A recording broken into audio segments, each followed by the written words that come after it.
लोग आपके पास आते हैं, केसेस आपके पास आते हैं, आप सारा दिन उनको सुनती हैं, उनको जो है ट्रीट करती हैं, तो मुझे बताएं कि आपने कभी उनसे सीख के अपने आप को कुछ तब्दील किया हो?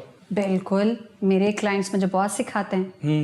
मेरे क्लाइंट्स, अगर कोई सीनियर बहुत क्लाइंट्स हैं और कुछ ऐसी यूथ भी मेरे पास आती है, कभी कभी वो ऐसी बात करती हैं कि कभी आपने उस बारे में कभी सोचा भी नहीं होता। ठीक है। उनकी प्रॉब्लम जितनी डिफरेंट होगी, उनकी प्रॉब्लम जितनी यूनिक होगी, वो मेरे लिए एक न्यू चीज़ है, वो मेरे अंदर एक न्यू इनसाइट बिल्ड कर रही है। बिल्कुल ठीक है। तो मुझे तो लगता है मेरा नहीं, कुछ क्लाइंट्स नहीं, मेरे सारे क्लाइंट्स मुझे बहुत कुछ सिखा के जाते हैं। उनको शायद लगता है कि मैं उनको हील कर, लेकिन उनको नहीं पता कि वो कितनी चीजें जो हैं, लाइफ लेसन्स जो हैं, वो साइलेंटली मुझे देके जा रहे हैं। बल्कि कुछ लोग तो, मेरे कुछ ऐसे भी क्लाइंट्स होते हैं जो मुझे खुद बल्कि मुझे कुछ बता के जाते हैं, मैडम आपकी जिंदगी में ये होगा ना तो आपने ऐसे करना है, ये हम आपको बता रहे हैं।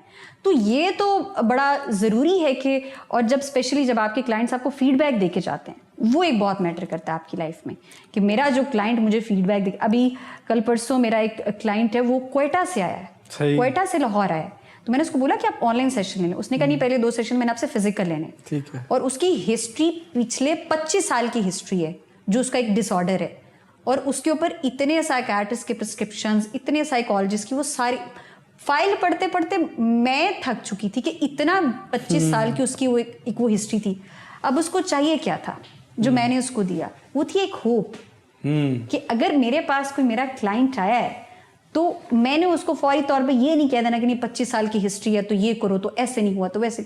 सबसे पहले मैंने उसको काम डाउन किया, साइको एजुकेट किया और होप दी और मोटिवेशन दी सबसे पहले फर्स्ट सेशन में कि आप ठीक हो सकते हो। ये आपकी अगर 25 साल पुरानी भी बीमारी है तो आहिस्ता आहिस्ता कैसे कम होगी। बिल्कुल ठीक है। आप यकीन नहीं मान सकते कि वो शख्स जो था वो बैठ के रो रहा था कि आप मुझे जो है वो 15 या 10 या 25 साल पहले क्यों नहीं मिल गई। तो बात ये होती है कि वो जो दुआएं आपके क्लाइंट्स आपको देके जाते हैं ना, मेरे क्लिनिक पर जो मुझे लगता है पैसा तो एक जगह है, लेकिन जितनी मैंने दुआएं कमा ली ना, मुझे नहीं लगता मेरी जिंदगी में कुछ गलत हो सकता है। क्या बात कि हमारे यहाँ समटाइम्स ग्रैंड फादर्स आते हैं, पेरेंट्स आते हैं, तो जब उनका बच्चा देखते हैं ना कि वो हील हो रहा है या उनको कोई उम्मीद नजर आती है तो वो रोना शुरू हो जाते हैं। वो शुक्रगुजारी के आंसू होते हैं, वो खुशी के आंसू होते हैं कि हमारा बच्चा, क्योंकि कोई भी पेरेंट्स, ग्रैंड पेरेंट्स अपने जो है वो बच्चों को रोता हुआ तकलीफ में नहीं देख सकते। तो जब आपको कहीं से थोड़ी सी भी उम्मीद की किरण नजर आती है ना, और जो शख्स उसकी वजह बनता है, तो आप फिर उसके लिए ना बहुत दुआएं करते हैं। बिल्कुल। समटाइम्स लोग ऐसे बोलते हैं कि ये फीस आपकी कुछ भी नहीं है,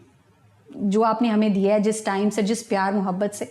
तो मुझे लगता है कि मेरे क्लाइंट्स तो मुझे बहुत कुछ सिखा रहे हैं। मेरा जो काम है वो मेरे लिए इबादत है कि उसमें मुझे इतना सुकून मिलता है। मुझे समटाइम्स कुछ लोग पूछते हैं कि भैया आप इतने क्लाइंट्स चेक करती हैं तो आपका अपना दिमाग नहीं खराब होता, आप खुद पागल नहीं होती, आप खुद डिस्टर्ब नहीं होती? तो मैं ये समझती हूँ कि मेरी जिंदगी में कोई एक ऐसा मरीज नहीं जिसने मुझे मेरी रात की एक भी नींद उड़ाई हो। हाँ, मेरे अपने मसले मेरी रातों की नींदें जरूर उड़ा सकते हैं, लेकिन मेरे क्लाइंट जो है वो कभी मेरी रातों की नींदें नहीं उड़ा सकते। तो ये वो चीज़ है कि आप जब देखते हो ना कि आप लोगों को हील कर रहे हो, लोगों के कितने मसले हैं, आपने उनको कितने मसलों से निकाल लिया है, आपने लोगों के घर टूटने से बचा लिया है। किसी की डिवोर्स होने वाली थी लेकिन आपने पैचअप करा दिया, किसी की दूसरी तीसरी शादी थी आपने वो बचा दी, किसी की जॉब जाने वाली थी लेकिन आपने उसको गाइड करके उसकी जॉब बचा दी। तो आप उसको, आपके पास जब स्पेशली सुसाइडल केस आते हैं कि वो बंदा सोच रहा है कि भाई मैं खत्म, ये दुनिया खत्म, हर तरफ अंधेरा है, तो आप उसको वो उम्मीद दिखाते हो, और वो जब आपको फीडबैक देके जाता है तो आपकी फीलिंग्स डिफरेंट होती है। तो आपको, मुझे नहीं लगता कि मेरे लिए उससे बेहतरीन और उससे अच्छी चीज़ कोई हो सकती है।